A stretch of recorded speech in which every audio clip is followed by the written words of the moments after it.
The death of a man who literally changed the way we live our lives every day. Stīvs Džobss, the visionary founder and leader of Apple Computer, has died at the age of 56. A giant in business, technology, and entertainment, Stīvs Džobss had been battling pancreatic cancer for 8 years. His place in history was assured when he helped invent the personal computer, but that was only the beginning. Here is ABC's Bill Weir. Before he put a virtual world at our fingertips. And we call it the iPad. Before he turned household tools into objects of desire. Today, Apple is going to reinvent the phone. Before he changed the way we are entertained. And you can watch it on your iPod. A 20-year-old Stīvs Džobss launched a revolution from his parents' garage. With buddy Steve Wozniak, they set out to move the power of the computer from the laboratory to your lap.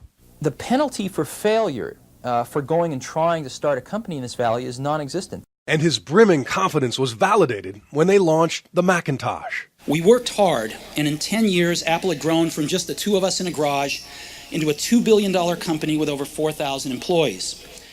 But the 80s brought a power struggle with Apple's board, and Jobs was soon fired from the company he founded. And so at 30, I was out, and very publicly out. What had been the focus of my entire adult life was gone, and it was devastating. But he did not wallow, and in his 30s he met his wife, started another computer company called Next, and took over Pixar, changing animation forever. My name is Woody, and this is Andy's room. In '96, Apple bought Next, and soon Jobs was back in charge, leading a digital renaissance. After his return, Apple stock soared more than 7,000%, turning that garage startup into one of the most valuable companies in history.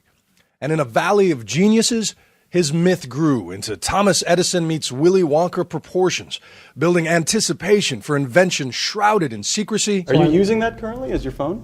I haven't been able to because I can't take it out in public. While keeping his life fiercely under wraps.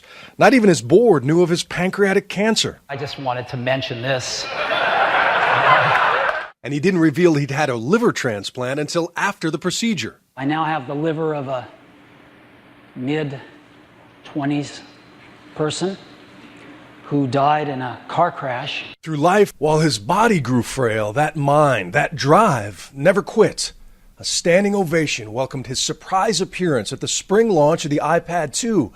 But then came this letter in August. I've always said that if there ever came a day when I could no longer meet my duties, I would be the first to let you know, he wrote.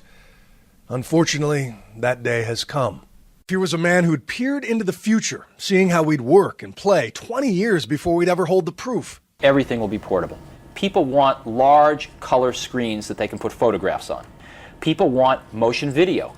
And when the body began to fail, he was driven anew by the clock and that burning need to build something great. Remembering that I'll be dead soon is the most important tool I've ever encountered to help me make the big choices in life. Because almost everything, all external expectations, all pride, all fear of embarrassment or failure, these things just fall away in the face of death, leaving only what is truly important. A titan of American business, Stīvs Džobss was just 56 years old. He leaves behind a wife and 4 children. And just minutes ago, Apple's board of directors issued a statement saying, in part, Steve's brilliance, passion, and energy were the source of countless innovations that enrich and improve all of our lives. The world is immeasurably better because of Steve. We're going to have much more on the life and impact of this remarkable American, Stīvs Džobss, on a special edition of Nightline. And you can get the latest anytime at abcnews.com. I'm Terry Moran in New York.